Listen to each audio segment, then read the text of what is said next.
মাননীয় শিক্ষামন্ত্রী মহোদয় বলেছেন বাজেট নাই। আমি মাননীয় শিক্ষামন্ত্রী মহোদয়কে বলবো 17 বছর আগে আপনি যেরকম ছিলেন এখন কিন্তু সেরকম নেই। কারণ আমরা কথা বললে দেখা গেছে জাতি তাকিয়ে থাকে, আমরা শিক্ষক, আমাদের কাছ থেকে জাতি কিছু আশা করে। আমরা আজকে 107তম দিনে এখানে অবস্থান করতেছি, আমরা বেতন চাচ্ছি, আমরা আমাদের শ্রমের মজুরি চাচ্ছি। আপনারা জানেন যে বাংলাদেশ সংবিধানে 17 নম্বর অনুচ্ছেদে লেখা আছে যে সকলের জন্য শিক্ষা সকলের অধিকার। 19 নম্বর অনুচ্ছেদে লেখা আছে যে শ্রমের মজুরি দিতে হবে। তাহলে আমি যদি শিক্ষক হই তাহলে আমার সাথে আমার শ্রমের মজুরি কোথায়? আমি আপনাদের মাধ্যমে বলতে চাই, আমরা শিক্ষক, আমরা স্বীকৃতি পেয়েছি সকল প্রতিষ্ঠানের। যখন স্বীকৃতি পেয়েছি সরকার আমাদের সকল প্রতিষ্ঠানে সরকারি নির্বাহী আদেশে একযোগে জিও কোড ঘোষণা করতে হবে এবং যতক্ষণ না পর্যন্ত বাংলাদেশ সরকারের পক্ষ থেকে কোনো নীতি নির্ধারক এবং কোনো বিবেকবান মানুষ না এসে বলবেন যে আমাদের সকল প্রতিষ্ঠানের জিও কোড ঘোষণা হচ্ছে না হচ্ছে, ততক্ষণ পর্যন্ত আমরা এই রাজপথে থাকবো। আমি আপনাদের মাধ্যমে বলতে চাই, শুধু রাজপথ নয়, আমরা প্রত্যেকে এই রাজপথে আত্মহুতি দেব, কারণ প্রয়োজনে আমাদের রক্ত দেব, কিন্তু তারপর আমরা এমপিও নেব ইনশাল্লাহ। আমরা যে বেঁচে আছি সেটা কিন্তু লাশ হয়ে আছি, আমরা এই লাশ হয়ে আর বেঁচে থাকতে চাই না।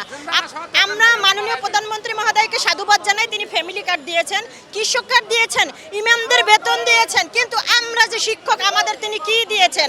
আমরা আপনাদের মাধ্যমে জানতে চাই, আমরা শিক্ষক, আমরা জাতি গড়ি, আমরা কলম ধরি, আমরা তো অস্ত্র ধরি নাই। আমরা যেহেতু কলম ধরি, আমরা কলমের মাধ্যমে জাতি গড়ি, তাহলে আমাদের জন্য তিনি কি রেখেছেন?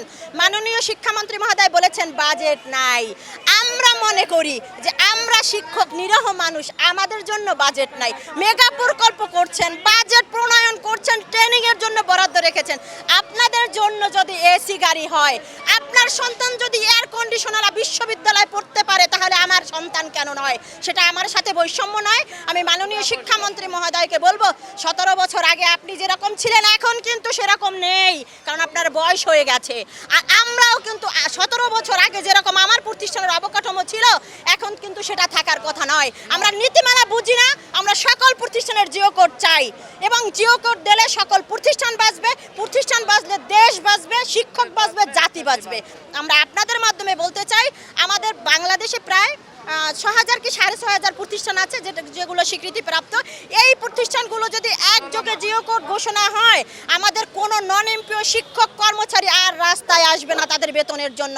আমরা আবারও বলতে চাই, আমরা যখন কলম ধরেছি, আমরা অস্ত্র নয়, বন্দুক নয়, আমরা বেতন চাই। ধন্যবাদ সকলকে।